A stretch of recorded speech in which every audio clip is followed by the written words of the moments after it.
Today's class is very practical, like Coach Hilda said. But I realized that she stole all my notes. You know, the entire time that she was speaking, I kept saying, eh, eh, which is also proof that the Holy Spirit is definitely working. So, I'd like to begin with a story. When I was young, I feared darkness. I don't know why, for some reason, every time power went, you eat supper very fast, like everything in the house goes in motion and you people sleep. If you come back home, like, you know, maybe parents are from work, you're from school, and you come back home and realize there is no power. You have no energy to do anything anymore. You just shower and, you know, eat food very fast and then go to bed. And I realized that that's a lot of who we are, all of us, me inclusive. Because the Bible speaks of us as the light of the world. And we're supposed to step into places and create light. We're supposed to create energy. We're supposed to radiate joy, happiness, impact. But you know what we do? We're like umeme on its bad days in Bahati. Even when a bird climbs the pole like this, Papa, we are finished. And the interesting thing about God is that he does not contradict himself. At the beginning, the very beginning of Genesis, he says, let there be light. Before doing anything, before man you're creating about what, let there be light. Because light gives clarity. Light gives vision. Light gives energy. When you know where you're going, all of these things you're going to talk about, content creation, this, that. When you know where you're going, you will wake up in the morning, put your tripod, dance if you need to dance, talk if you need to talk, because you can see light. You see where you're going. And so I'd like to read Matthew chapter 5, verse 14 to 16.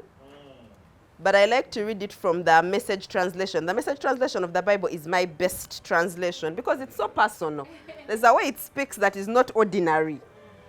So Matthew 5, 14 to 16, if you have your Bible or if you can write it down, it speaks of the light. You know that scripture that speaks of you're the light of the world. But in the Message translation, it says, here is another way to put it. You're here to be light, bringing out the God colors in the world. God is not a secret to be kept. We are going public with this, as public as a city on a hill. And if I make you light bearers, you don't think I will hide you under a bucket, do you? I am putting you on a light stand. And now that I have put you on a hilltop, on a light stand, therefore shine. Keep open house, be generous with your lives.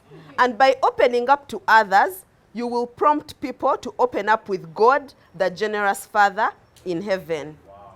If that is not Dr. stealing my notes, I don't know.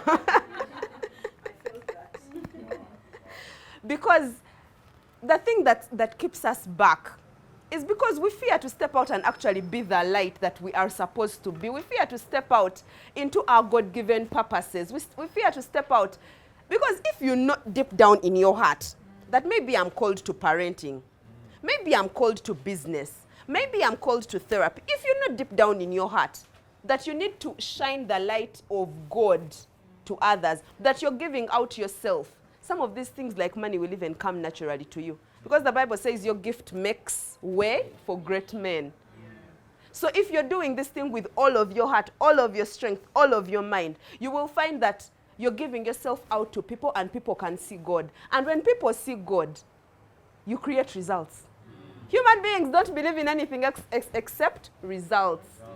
That is why when Vusi Thembakwayo comes and stands on stage and then he usually starts with these cute little stories, immediately you're listening because he's a world speaker. He's a businessman. His businesses are thriving. As in, there are results. There's every reason to listen to him. So, whatever that we do, we should do it with all of our hearts because we need to produce results. And that's the only way that we can put out the God colors.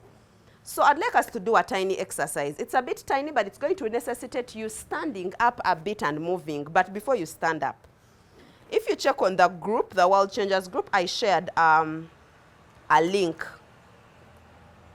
I don't know if you've seen the link. Yes, I'd like for all of us to take that link.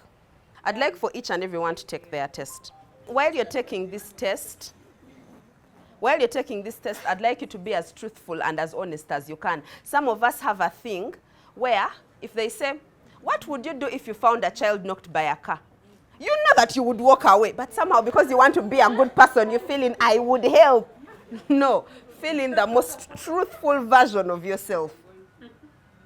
Otherwise, the test cannot be accurate. No, you do the test on your phone, and then it will give you a result at the end. And so I apologize in advance because I'm going to switch you. If you find out that you are a choleric, you will come to the front here. If you find out that you are a sanguine, no, the sanguines should go to the back. If you do the temperament test and you find you're a choleric, you will come to the left at the front. If you're a sanguine, at the back. If you are a melancholy, at the front, a phlegmatic, at the back, on the right. So, the very first time that I found out I was a sanguine, I cried. Because it had everything wrong. We are the people with unstable emotions. Which people? Sanguines. Just a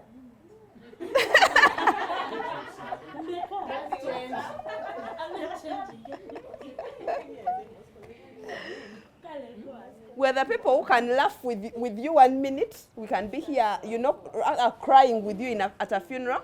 Someone comes and says something funny and says, oh, we go out. I just tell you, bye-bye, see you later. We are coming back. We are the people who, today we can be up here like this, then tomorrow we can be so depressed that we are unable to come out of it. And then we are oversharers when we meet people and they become our friends. I'll tell you about my grandmother who swallowed a jerry can, my auntie who is a witch. You will know everything. And then, of course, we are the noisemakers. We enter a place and they know. Bambi, yes, she came for that party, by the way. She came. And I was so upset because you know how people tell you, calm down. Don't be too loud. Don't be too noisy. Calm down, calm down. And yet, you were made exactly for that. So let's start with cholerics. Cholerics are firm, independent, hardworking, domineering. Cholerics are firm, independent, hardworking, domineering, and natural leaders. It is hard to be married to a choleric wife. Because people in this category can be very bossy. So we find that these people are good at making decisions on the spot. They are not overthinkers. If we need to make a decision about what business to do and we are partners, they know, they have thought ahead immediately. While for you, you're dilly-dallying. We pray and ask God. They know. And so because they are very bossy and they know how to make decisions, they easily stick to their goals. They are very organized people. So therefore you find that have like a to-do list and they follow it religiously. By the end of the day, they have done. Which as sanguines are not. I might be on like number 2. Then you call me and be like, girl.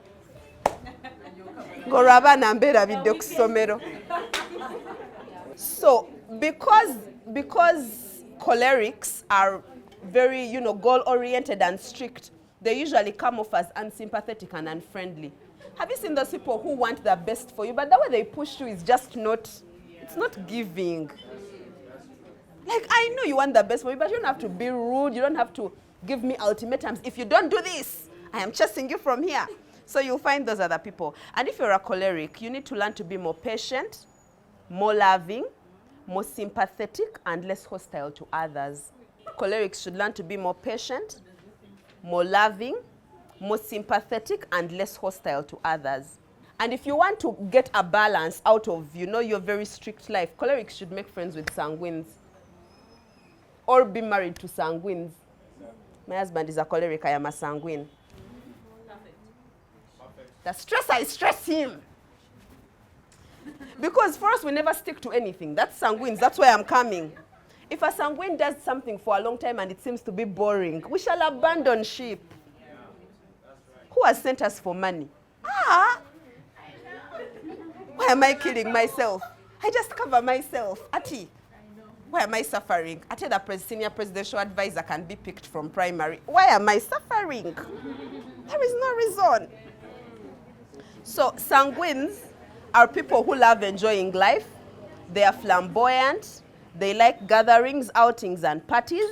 They are the kind that can light up a boring day. And as a friend, they are very lively to be with. However, sanguines don't like commitment. As a result, they are not very reliable. And that makes us also extremely late. You guys, sanguines, we are almost never early. And it's something I've battled with for a very long time. Like, I try at least to be there on the dot, because coming early, I don't know what happens. People in this group are easily distracted by anything and everything can catch their attention. You might be reading the Bible and a notification comes, you jump to TikTok. And therefore, they are also very impulsive buyers. They are not so good with money. They are impulsive buyers. And they're also great talkers. A sanguine will talk and talk and talk and talk and talk until you beg for water, the one listening. And in most cases, they will not stick to boring tasks. Now, sanguines need to learn to be more disciplined, more serious, and more purposeful. In as much as it is good to joke and party, there are situations that demand sobriety and meditation. Remember when they asked us to get accountability partners? Now you know sanguines and cholerics should be like this. Because the choleric, I always surround myself with choleric friends.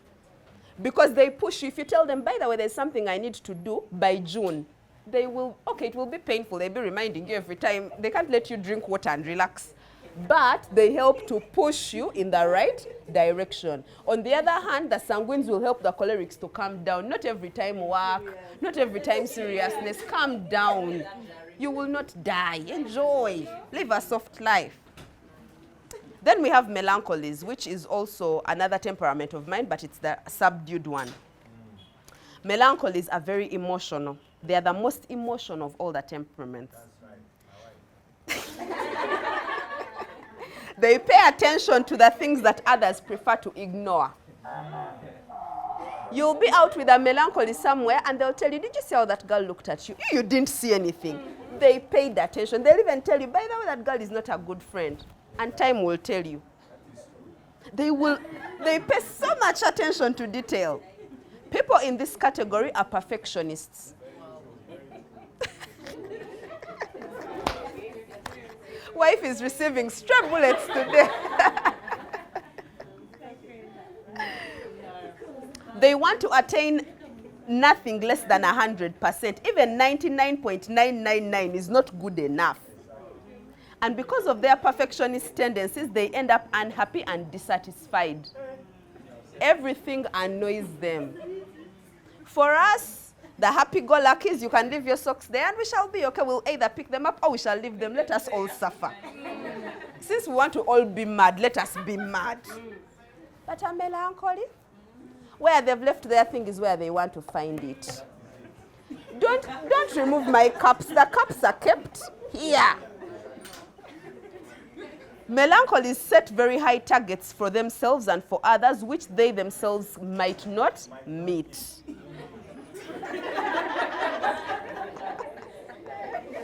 I'm glad she did not sit next to you.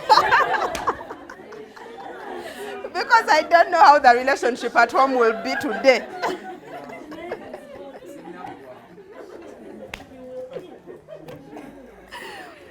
They also find it very difficult to accept and give compliments or approval. Now, they are usually prone to mood swings. Today they are on, today they are off, because they overthink. And like I said, those mood swings are like the Antondo in Luganda. Melancholies can overthink. They will relate what you did in 1994 to what you did in 2008, 2020, and 2024. It cannot be you one person doing all these things. Surely you have a purpose to why you're doing them. It can't be an accident. Cannot be a mistake. You know what you're doing. So melancholies find it hard to forgive.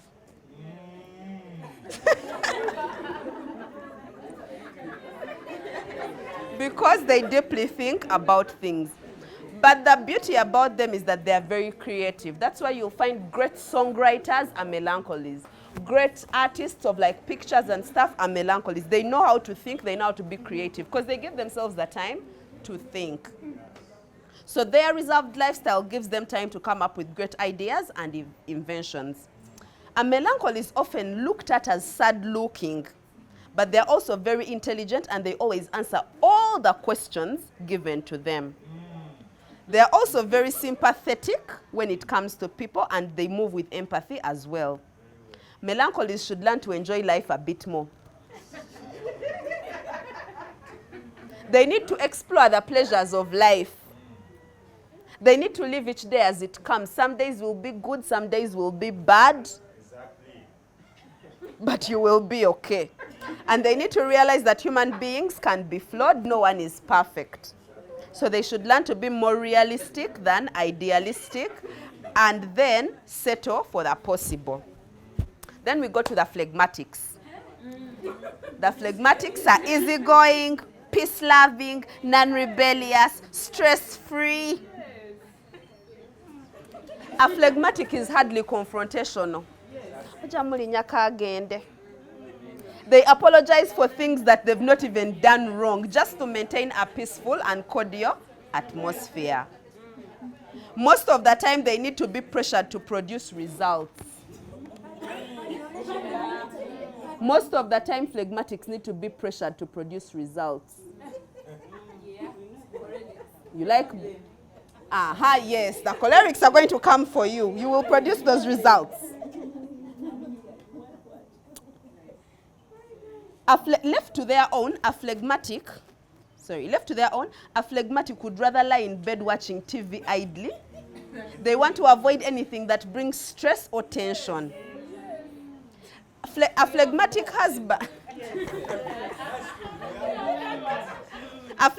husband leaves all the decision making to his wife. All the wives are those ones who have no opinion of their own. And if they give their opinion, then you'll start arguing. They don't want to argue. Do what you want. As a result, phlegmatics are prone to being bullied or cheated. Since they are not confrontational, they are victims of dubious people. Phlegmatics make good babysitters, reliable friends, organizers.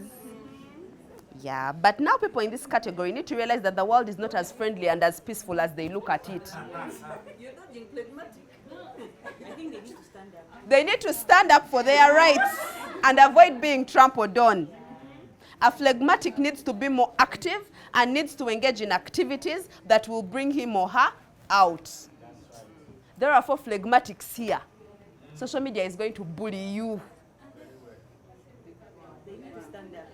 But you're going to have to stand. You can't say because they've bullied me, I'm going to ghost posting for a week or for 2 months until I get better. You can't do that. And for me, one way that I tried to get in touch with because no, God did not make you by mistake. Even those negative characteristics serve a certain purpose.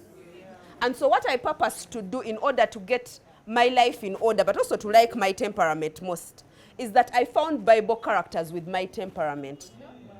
And so I found Moses and Peter. Those are sanguines. Moses, anger. They do not want to, like, if we are enjoying our lives and we are moving in one direction and whatnot, why are you bringing chaos? Why are you building over what? Golden cups. Why? What is it? And then, when it got too heavy for him, he's tired. When they told him speak to the rock, he just struck it. And not once, twice. As in, that's how exhausted I'm bored with this whole thing. Can we get over with it? And then I also learned of Peter. Peter is my guy. When I go to heaven, Peter. Because how do these people come to try and arrest Jesus? He gets out his sword, very fast, slashes an ear. You cannot take this guy. He's my friend. Like we think, but we think after we have done the thing. You're like, church. You know, they could have taken me too. How did I end up here? That's why the next time when he encountered them, he started denying, I don't know that guy. Because he had sat down and thought, anytime this thing can turn south, and it cannot be me. So you see also that unreliability, like, it cannot be me. Then the cholerics need to look at the life of Paul.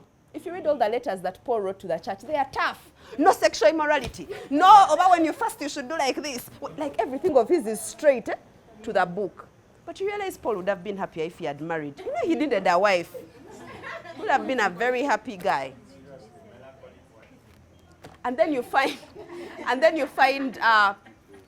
people like Solomon being melancholics. That's why they've written all those proverbs, and they've written songs of Solomon, and they've written lamentations. Like you really see Ecclesiastes, this person overthinks. Because tell me how one person, I think that's why he married many wives. He would overthink you. He sees you and says, but no, you can't be the standard of perfection. Let me look for another one. Ended up with 1,000 people, and then he finally says in Proverbs 31. No, in Proverbs 31, before that, all is vanity in Lamentations, or Ecclesiastes. He says, charm is deceptive, beauty is fleeting. He had seen everything. He had seen everything. But that's a person who overthinks. So when you look at the life of Solomon, you realize that also when you're an overthinker, you're prone to make mistakes. Because nobody will ever be enough for you. You need to relax, calm down. Then we find phlegmatics. Phlegmatics, your father is Abraham. Abraham was such a peace lover. They told him, leave your place and go. He carried Lot. Lot, who they did not, Lot was a nephew, not his son, not his brother. No, he carried a nephew. Carried him, took him. When he took him, he reaches there and God tells him, no, they start to fight because the fight had to happen so God could speak to him. They start to fight. And then he tells Lot, let us separate. Take wherever you want. Me, your uncle.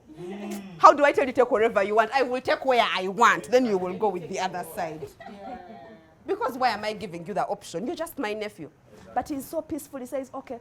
Then they get to a point, God tells him everything, even shows him the stars. What? They count the soil together. He goes home, his wife says, sleep with the maid. I don't care about your promise. I don't care about what. I think Sarah was a choleric. I don't care about anything. People, imagine a man who God has shown all of those things and everything. He carried the maid because I'm sure he would not have slept in that house. No wonder when he was going to sacrifice Isaac, he kept quiet. He knew. If I tell this woman I'm going to sacrifice this boy, I will not sleep in this house. So you'll find that peace attained. You see those peace lovers, sometimes they will also make mistakes because they want to keep the peace. Did he call his wife their sister? Because he feared the king to what? Sister.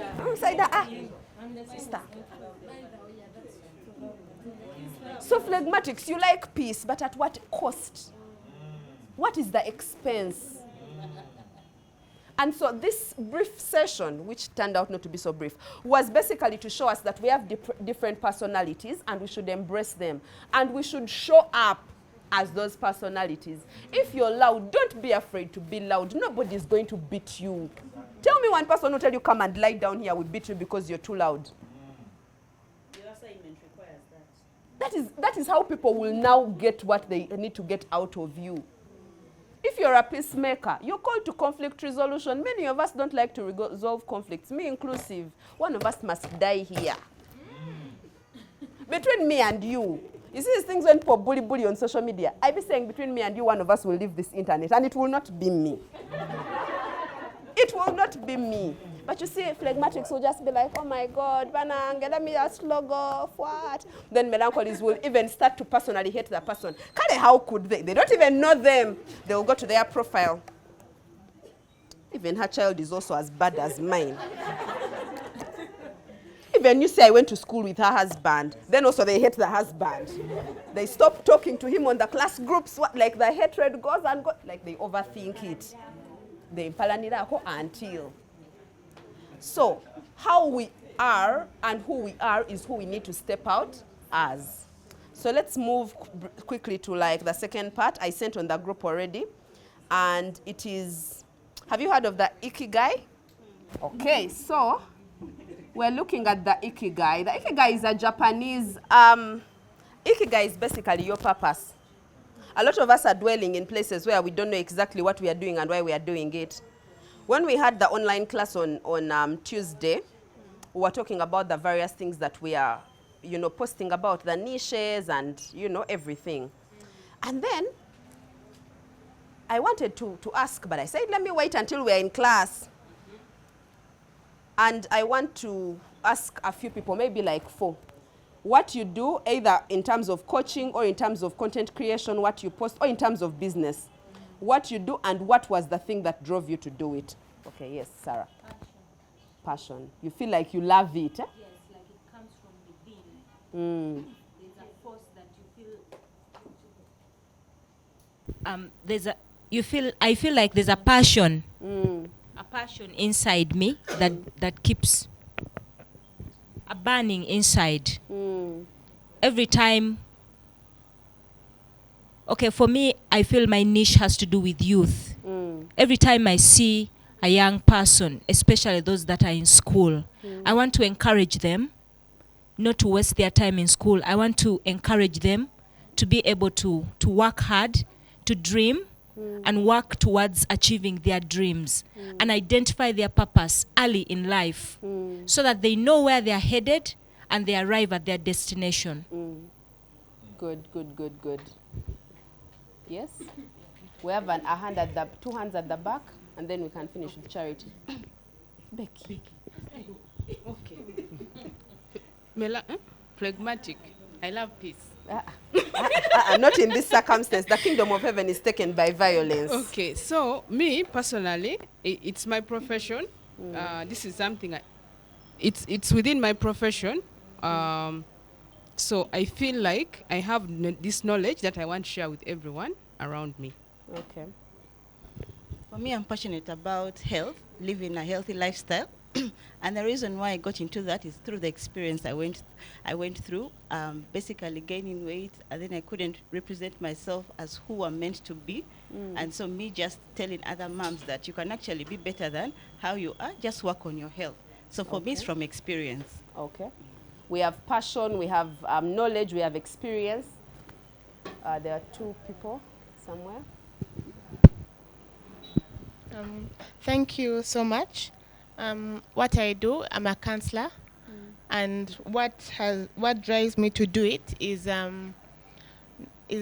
dream I had on my heart since I was a child, and that dream never seems to go away. I feel like I can brush off so many other things in life, but in my heart I keep on having that dream that people have a lot of questions, they need answers, people need hope, people need they need wisdom. Like they have questions, so there is need for so many answers, so much hope, encouragement, and I feel like I believe I have the answers to their questions. You're a melancholy, that's expected. Hello. Yes, Elma. I'm a relationship coach. What drove me to do it is love. I'm a product of love. I'm in love.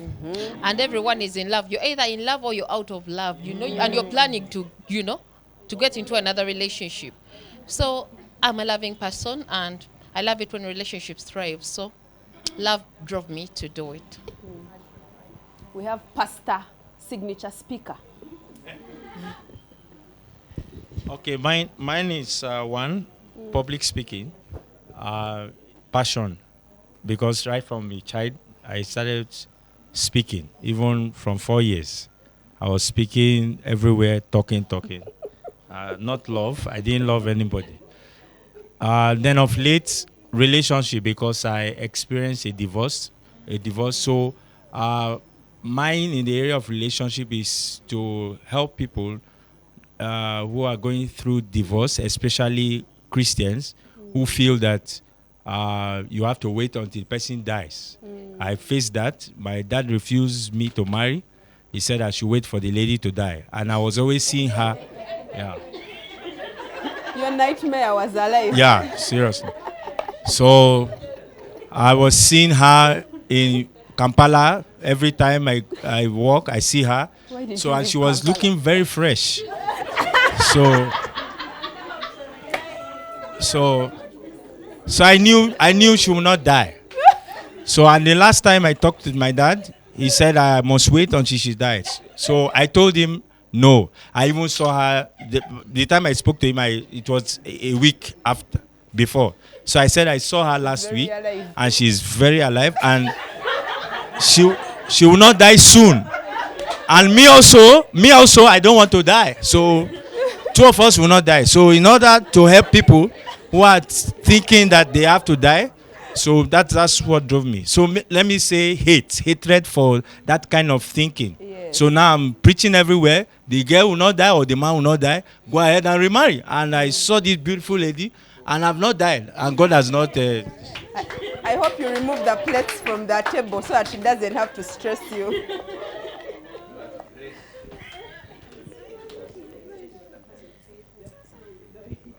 Well, for me, first of all, repeat your name. I remembered it from Mercy. last week. Now it went. Mercy. I was thinking of you as Peace. Mercy. Well, for me, mainly to discover, to learn more, because for me, my younger age, I was, hidden in the shell, but I know I'm not supposed to be hidden. So I came out to discover more, to learn more, and then another thing that drives me to do what I do, the content that I do, it's just that I'm opinionated. Like I want to speak about it. I don't want to, others are not talking about it, but I have something to say about it. And now I have the platform. Why not? Good. Thank you so much for sharing.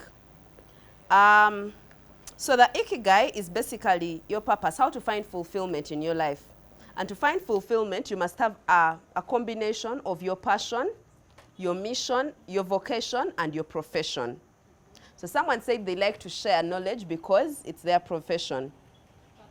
Someone said they like to share the knowledge because it comes from their profession. But the problem is, why that is problematic is because you only tick two circles of fulfillment. What you can be paid for and what you're good at. Sometimes what you're good at and what you can be paid for might not be something you love.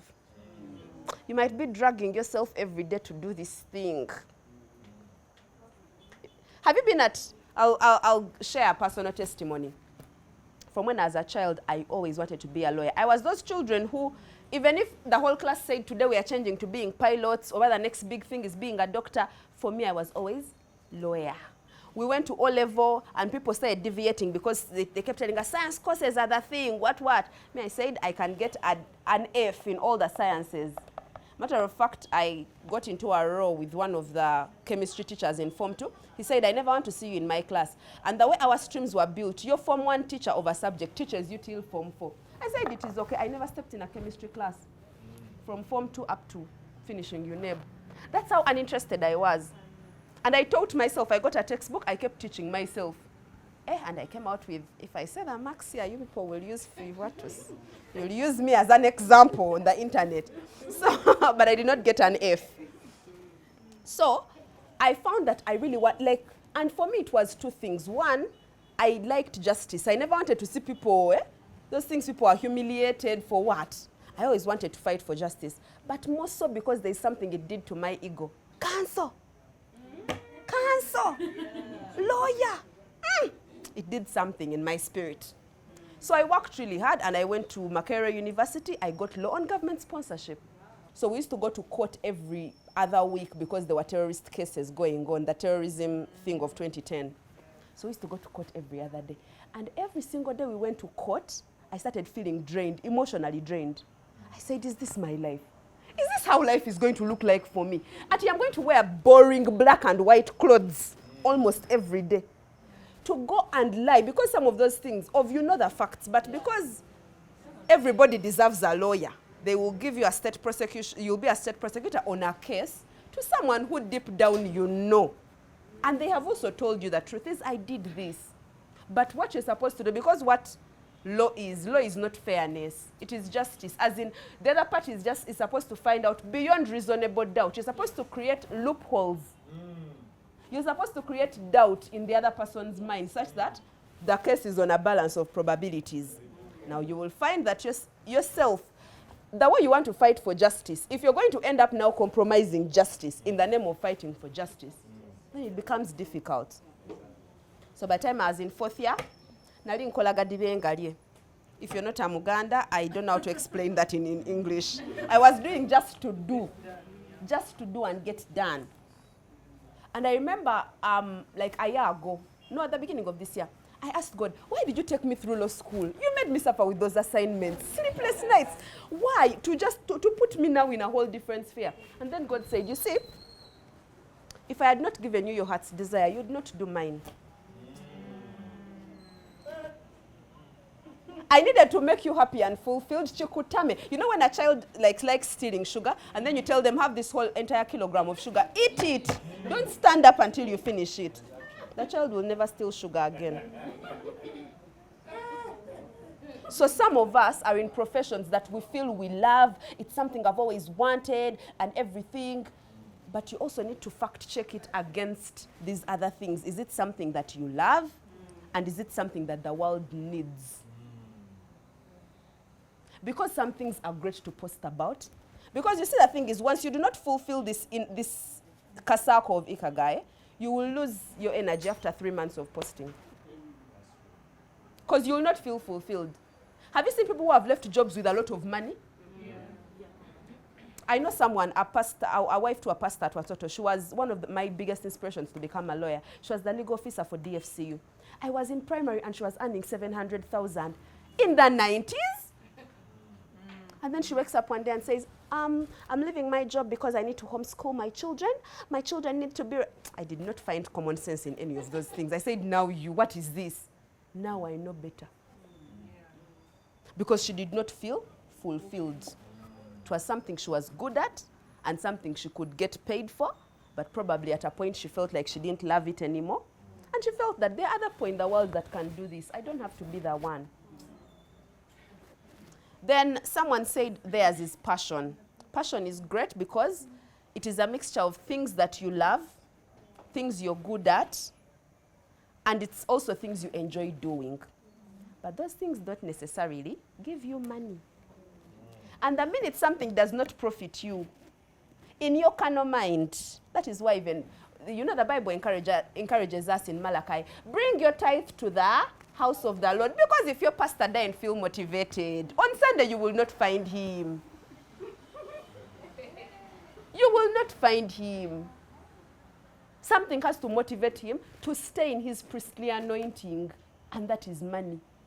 If his family is grassing and the children don't have school fees, what is he doing coming and preaching hope to you and praying for you? You're the answer to his problems. Give him money, and I swear he'll be praying for you every Sunday. So we have also people who look at it as a vocation. Now, a vocation, we can see Sister Melancholy. That's going to be her name from today onwards. Something you can be paid for and something that the world needs. Okay? The world needs what you're giving it, and it's something they can pay you for, but sometimes it might not be enjoyable. I've done counseling before. It's the most draining thing. I was telling doctor the other day that for me moving forward, if you come to me as a couple, you'll have to be paying like 1 million for me to listen to you. Because when I go back home, I am looking at my husband and saying, but what that man did, what are the odds for you? You can't do it. You're a man like him. What are the odds? And then sometimes I'll try to trick him. I'll give a trick question. I'll be like, babe, what would happen if something like this happened? Then if he gives an answer which is similar to the other guy of counseling, I'm like, you're one and the same. So I find myself emotionally drained. I take like 3 weeks to reboot, to recover from big problems. Someone will come to you with a problem. Then you say, I don't know how to carry this one, but okay. So it can be something that you can be paid for and the world needs, but also you need to check, okay? Does it make you happy? Is it something you do with love? Because yes, we are giving away ourselves as people helpers, but at what expense? Should it be at our own mental health, at the expense of our own peace, at the expense of our own joy? My mom is an empath. My mom is those people who can see a child on the street and cry. We stopped her from watching Bukede News because every evening, the minute she would switch on the news, someone was burnt. So when we are praying night devotion or after the news, she would start praying, God, did you see the people in Chisenyi? Then we pray for them for 1 hour. God, did you see the street children? We pray for them for another 1 hour. So we said, to avoid all of this, don't watch the news again. Because, like her, she's a melancholy. She will think, she will say, what can I do now? But you can't save the world. That's right. Someone else has to do that job. You cannot save the entire world. Do what you can and make sure it does not interfere with your peace. And then there are people who are on a mission. What the world needs and what you love. The world needs it, but you also love doing it. But it doesn't pay you, and you're not good at it either.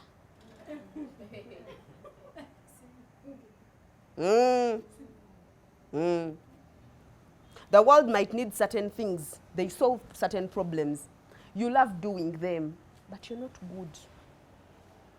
You can be saying, me, I like maybe, let me give an example, maybe of like speaking. I love speaking. But when you speak, people sleep. You're not good. You're solving a problem and you love it, but you're not good.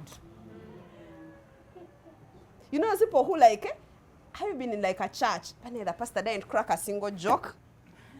You know that you fear to move out because they will say, well, you're so uncomfortable. But this person is preaching with so much passion. And then the Lord said, you're like, okay.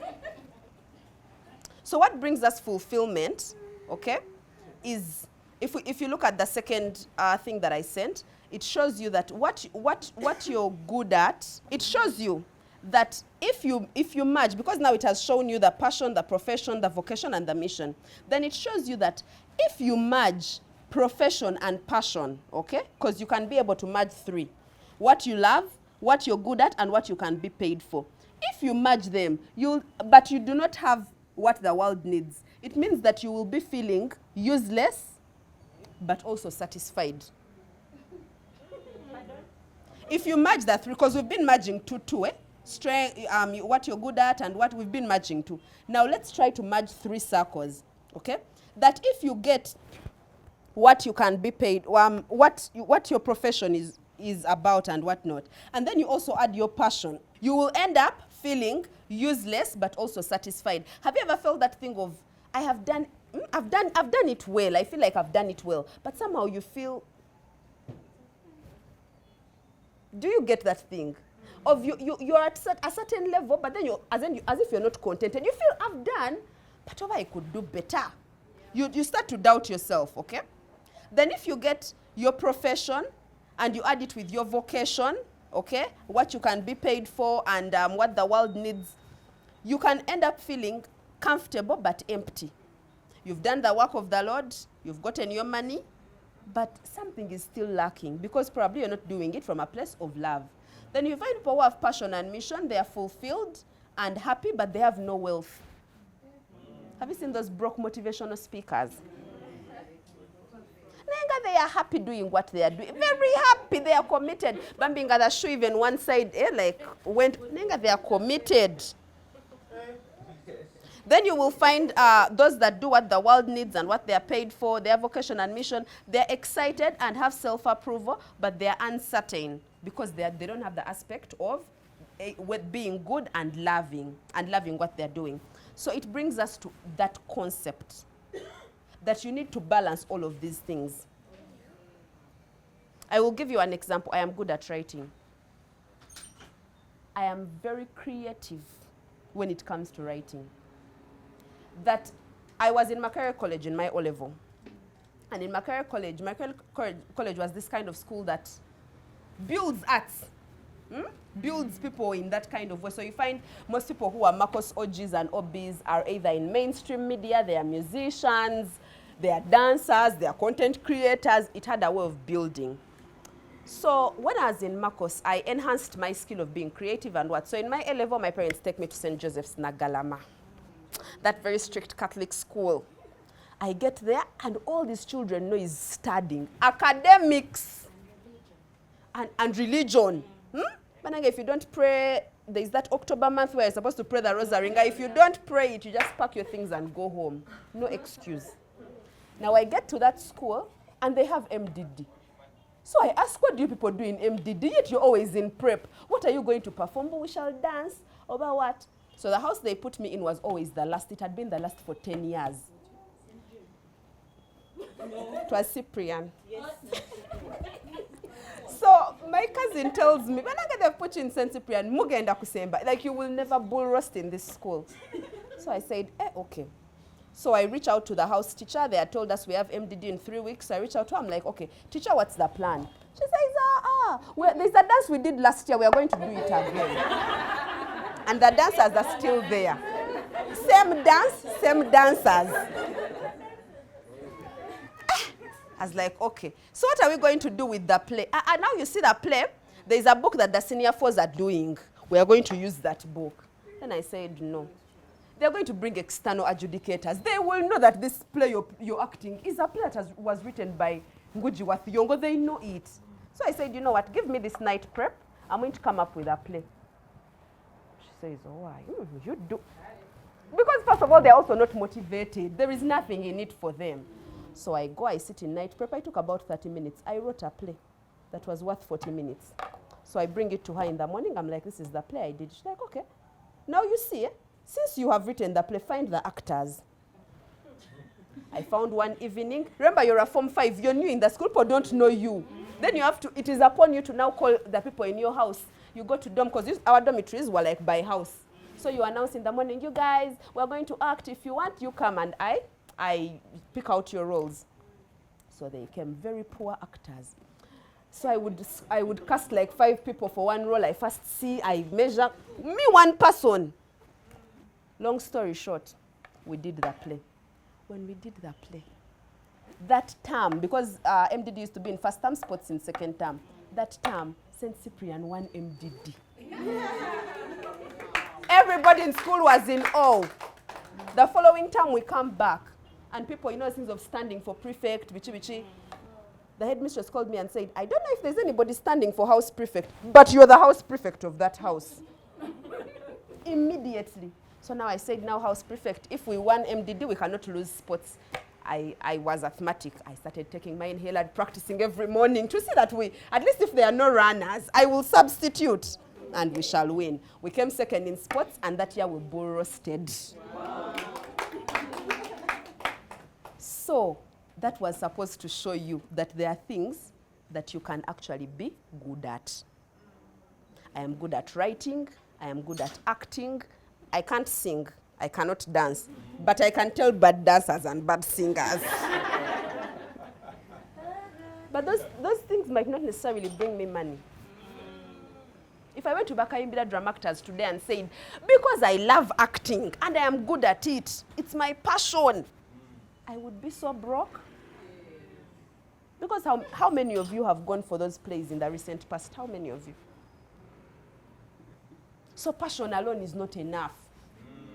You can be good and you can want it, but it's not enough. Things that I love is parenting. Oh, I'm so passionate about parenting. I love parenting. If I sit in places where people are talking about their kids, I'm always giving them advice. Now you see a child, do like this, do like this. And the world needs it. But I don't think I'm good enough to get paid for it. But I also don't think I'm good enough to sit on a public platform and give parenting advice. I can give it in our local groups. So which means I want to drive this to content creation. If you're creating content around passion, half the time when you don't get the money in 6 months, you will lose the drive. If you're creating content based on your mission, something that the world needs, but also that you love, again, you will lose your drive because you will not be good at it and you will not be paid for it. If it's something the world needs and you can be paid for, but you don't love, for instance, I will be very honest with you, teaching content creation, you all need it. I can be paid for it if I did a course, but I would never in my wildest dreams say, I am going to start creating content around content creation. Cannot be me. So for me, it can be a vocation. I could create a course about content creation and get paid for it. And the world needs it, but I will not do it. So we can't be driven by money. Like I'm solving a problem and there is money. You know things like when someone says, I want to be a finance coach. That is, many people like it because it brings money. There is money in it and the world needs it. You're going to feel frustrated. Because you'll be dragging yourself every day. And then your profession, something you can be paid for and something that you're good at. Also, if you do your content creation like that, then maybe you're better off as a content creation manager because you're getting paid for it and it's something you're good at. Be someone's content manager. But it's not something that you can create your content around. And I think by this and our temperaments, we have already decided whether we are going on with our niches or not. Because if we had gone first to the niches, over now this is your niche, this is how you should create, this is the platform you should go to. If we had gone there first, a lot of us would be, have you ever seen those kids in like that, those videos where they give the kid the baton of the relay, then they run in the opposite direction. They are running very fast, but in the totally opposite direction. And that's what we would be doing if we did not have a self-discovery, and we also do not know what brings us total fulfillment. All those 4 boxes ticked. So now that we go to the platforms. You need to know who you are to thrive on a particular platform. People who are great at building communities, stay on Facebook. It might look like people don't do it anymore because VPN, stay there. I've seen people build big, wild, successful businesses on Facebook. An example here is Dr. Hilda. Certain lady I used to, I think I follow her, but because I rarely check Facebook. There's a chick called Peace something. She does marriage insights or something like that. She's called Peace who? Yes. You will find those people who are able to build communities. Like those people who, even I think Dora Muma used to have a group which she closed, but it was supposed to be winning queens, winning moms. So you'll find that such people thrive. If you like community, for us sanguine, some days we are on, some days we are off. We might not want to be posting for you every day. Hello, guys. So what do you think about this? So Facebook might not really be our thing. But I know for a fact that phlegmatics, Facebook is your thing. Melancholies, Facebook is your thing. You can carry the world on your shoulders. You're strong. You're able to carry the world. Please build your platform on Facebook. And this is not to say that other platforms are useless, but it's to help us find you need to have a primary platform. The one where you're known from the most. Then the others, you either copy and paste, or you just create like different content for it all together. Then we have the keyboard warriors. You know you're good at writing. You know you can provoke anger easily from just words. X is your place. There's a guy called Solomon Buchi. That man. There are days you read his things. There's a time when he had just engaged his wife, when they had just got done their engagement. And then he wrote this post and said, I know you're not the most beautiful girl. I was riled. I was so upset. Like, yeah, we all know, like even us, we marry people who know we are not the most beautiful, even us, we know they are not the most handsome. But do you have to say it? And he justified it with like 3 other different posts, created controversy, got like 10,000 more followers, and sat home. So you'll find that whenever you read his posts, they are very controversial. He knows how to stir up all the emotions in you, the anger. And you see, that drives his kind of business because there are brands that are looking for controversial people. Yeah. There are brands that are looking for people who are not conform to the ordinary, people who can create a certain feeling in you, evoke a certain feeling. And if you're good at writing, write. Go on X. It's your primary platform, write. People need certain emotions to be evoked, even if emotions of happiness. Don't just dwell on the bad ones, even happiness. Have you seen those things where we screenshot things from X and we put them on our status, says what? Someone sat and thought about that. But imagine if they had put it in words, maybe their voice would be a bit over how. Maybe their face doesn't look good when they are talking. You know, you can be making sense. Have you ever seen those posts? They are making sense. If you don't know how to jump up and down and be everywhere all the time, I beg you in the name of God, let Instagram not be your primary profile. Instagram needs people who are everywhere all the time. So-and-so has an event, you're there. There is something in town, you're there. You need to be that person. And if you're not that person, then you need to create your own events. People need to see you everywhere making impact. On Facebook, you can afford to be quiet in the background and your impact is felt. On Instagram, your impact must be felt and seen. You can do all the nice posts that you like that make sense until you do one successful event like this. People do not know you exist. Or until you show up with one celebrity like this. People don't know you exist. And they will not care how important your information is. So if you're not a sanguine, happy-go-lucky like us, I can come from a funeral and say, and I go to this event. Instagram might not be your primary platform. You can post there, but your primary platform. And then LinkedIn, cholerics. LinkedIn is for people who to organize. There are people who want everything to make sense. They don't just post for posting.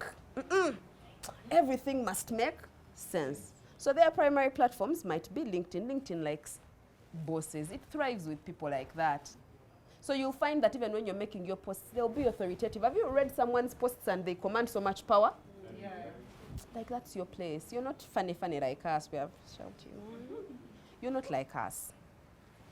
So identify your primary platform. Don't go with what is trending. Don't say because Pretty Brainy Wife is on Instagram, let me go to Instagram. No. Then TikTok is if you want to appeal to the younger generation, like Sarah who wants to teach the youth. TikTok is your place. I know that TikTok can be a bit Gen Z. People on TikTok can give level. People on TikTok have no respect for elders. They will show you sugar, you'll cry hot tears. You know things when you're upset and the tears are very hot. That is the emotion that TikTok will invoke in you. But if you have a heart for young people, you're going to have, that's your primary platform. Also, if you're able to deliver your information in a funny way, because you might say, let's say I deal with parenting. Let me give an example. Someone deals with parenting. But they're able to deliver their things in a comic way. For instance, I saw this reel recently that made me laugh, and it was about a mom who was using a tape measure to like measure bread. And then she said, I have 2 children in the same age bracket and I don't like drama. And it was so relatable. Because your children will look at their cups and say, Mommy, why have you given this one more? So this person is able to deliver the point that you need to show your children equity, but they've also delivered it in a fun way. So if you know you're funny, you're interesting like that, TikTok is your place. You might bring your fun to Instagram and we don't like it. We like slay queens. We like people who are arriving, abasimbura. So we might not necessarily find your things very interesting. So when you understand the primary platform, then get 2 others. You don't have to be on every platform. Your name can appear there, okay, so that in case someone searches, you're there. But get 2 other platforms. Okay, Threads is also like X. I'd forgotten to talk about it. Threads is like X. Pinterest, I don't know many people who are on Pinterest. I know we just go to Pinterest to get ideas of picture poses, what. But get a primary platform, the one where you feel meets your purpose, but also thrives with who you are as a person. Because we don't want you to break down. We don't want to force you into platforms where you know you cannot deliver. Yes, sweetheart. I forgot. YouTube is for everyone. YouTube is for everyone because it is the only platform that gives us long-form content. So you can create your short-form content this side, then you go to YouTube. And YouTube, by the way, I encourage each of us to have a YouTube channel because YouTube lives on. One day, Zuckerberg might say, I'm tired. But Google will forever be the search engine. From when we were kids, you'll find a YouTube video done 14 years ago, 15 years ago, and it is still there.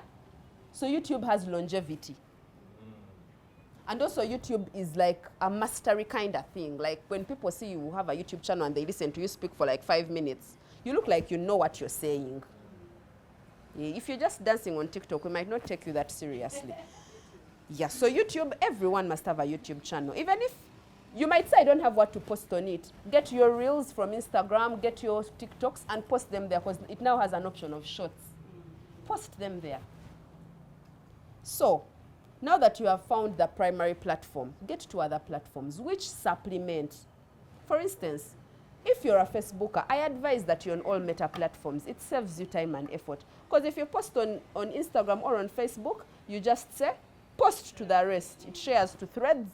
It shares to Facebook. What you can do for Facebook, this is what I do for Facebook. It's not a primary platform for me.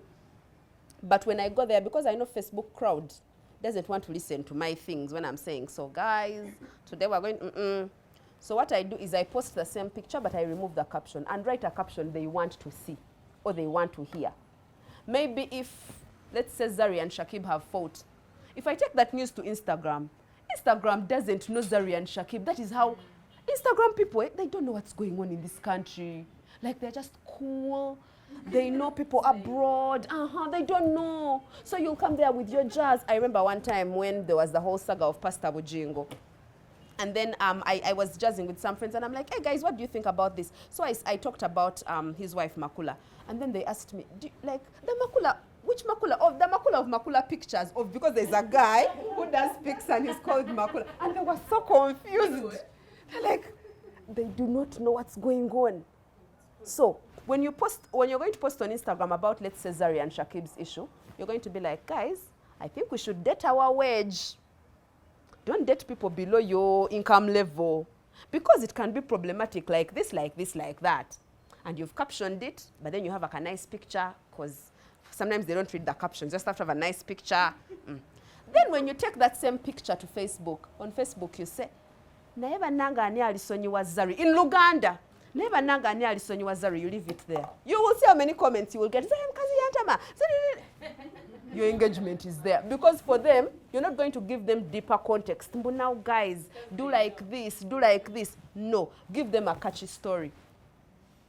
And when they have finished all those comments, you write your own comment somewhere. You wait like 2 days. You write your own comment somewhere and say, but this is what I advise. For couples like this, do like this. Then you pin the comment. So whoever comes to that post after that reads all through the supposed nonsense comments, and then reads your pinned comment that was giving the general advice. That's how Facebook works. When it is TikTok, of course you know. On TikTok, you have to have a side. You're either on Zari's side or you're on Shakib's side. And so whoever wants to bash you will bash you based off of the side that you have picked. And that is what will create the engagement. Of course, on LinkedIn, you will not take Zari and Shakib's stories. You will say, it is important for us to have real proper conflict resolution, even in our workplaces, because these things can come down to your marriages. You have a nice picture in like a blazer, with even like this pose. Then you say, follow my blog post and read more. That is LinkedIn. Then you'll find that on YouTube, you can come and dissect everything. Say, guys, recently there was this story. This and this is what happened. But this is what I would advise. So your video will be like 15 minutes long. That is YouTube. On X, you have to create violence. Like Facebook almost. You come and say, Nayani alina Shakib ampe number ye. Who has Shakib's number? And you give it to me. Then people will come and retweet, comment, and whatnot. So you need to be creative. Whatever platform you think you'll thrive at, be creative with it. Know how it works, know how its people respond, and then be creative with it. Also, there are some niches that are not for some platforms. Yes. Like Becky, our climate change. People on Instagram will not listen to climate change because they are the people eating the worst food. They are the ones not recycling garbage. They're living their best lives. Talking amuga mambo ate, why did you drink Starbucks? No. So you will find that your content will thrive best on YouTube because people on YouTube want to learn. LinkedIn, you will even find companies calling you at come and coach my people about this and that. You'll find yourself being called for TED Talks on public stage because that is what for us we just live our lives. They can even give you a scholarship to go do a PhD. Climate change, what? So you need to find the right platform. On Instagram, you can remain a lifestyle content creator.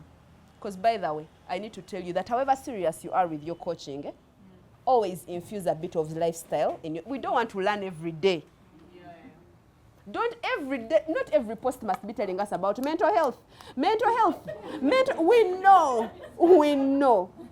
Do 4 days of mental health. 2 days about your friendship or your family. 1 day may be about something else. But every day, we know. We know. Guys, keep your finances, We know. Banange, we know. Some days spend that money. I recognize the presence of Coach Patricia.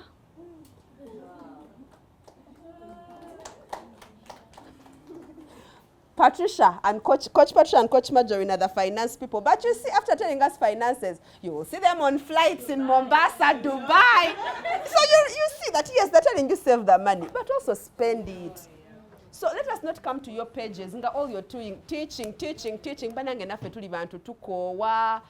we want to scroll through social media and we don't want to be told what to do. Eat the junk. Some days no, because you see, now for you like a nutritionist, you can find cute ways, you can teach people cute ways to make boring meals interesting. Have you seen those moms who get like those cookie cutters and they cut watermelon into like bunny shapes? Yeah. What? So you're showing people that yes, we can eat healthy, but we can make it interesting. Yeah. We can mix our colors so that the plate looks nice. But when every day is water challenge, well, mommy, I will not participate in your water challenge. I beg to differ. I cannot participate in water challenge this month. Next month, cannot be me. And I was telling her on Tuesday, because now that brings us to the next part. Now we've known who we are. We've known what platforms we need to consider and for other particular content that we need to do. Then we need to know how to make money from these platforms. Posting is not enough. You will not feel motivated to post innocent. I'm telling you. Out of proper experience. You will not feel motivated. You will not. So you need to find creative ways to make money out of your content. I was telling Charity on the Tuesday call. Was it the Tuesday call? Yeah. I was telling her, you see, to motivate people to do the water challenge, number one, attach a money value to it. People don't like to waste money. Someone knows if I pay my 30K, I must do this water challenge until it ends. But you see, when you tell people it's free, someone will do 2 days, 1 day, and do what they like. But now, if you attach a money value to it, you tell people, I have a water challenge of 100K. First of all, people will be like, eh? What water challenge is that of 100,000? What are we going to do in that water challenge? Then you tell them, you see this water challenge? It comes with a free bottle. Yeah. She sells those things, the many bulk things of packaging. You buy cute bottles, you take to NASA Road, they put for you a nice catchphrase, those nice lines of, now you've drunk over 10 meals. Now you're ready to start your day. Good job. So you customize it. Then get a cute notebook with a nice quote. And then down it has like your Instagram handles. Okay, usually, by the way, if you're creating any products, have your handles like on all of them. So you have your handles, phone numbers, and then the book is just to motivate them. You can even make it like a journal.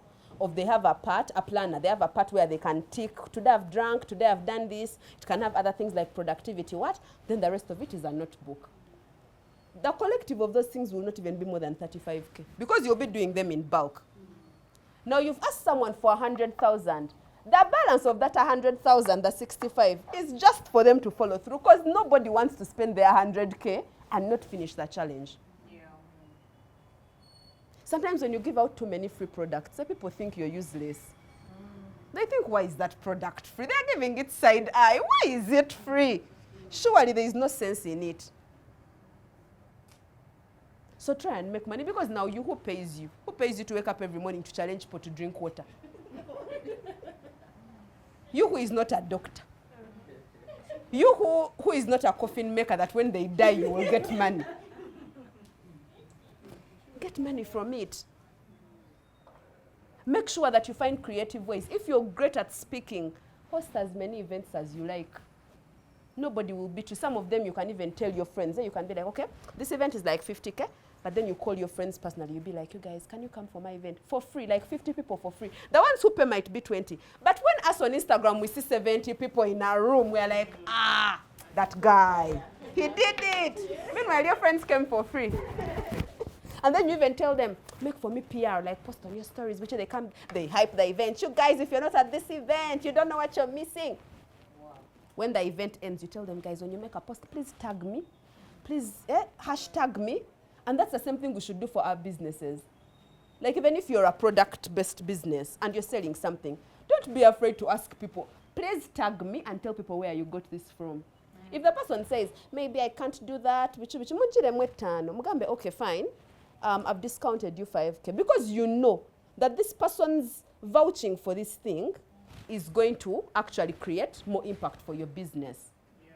So find creative ways to make money, find creative ways to advertise. Advertisement is free. It usually needs just you telling people. But we are so afraid to tell people. You have an event coming up. You do not share your poster with us. Until you think, how shall we know? You.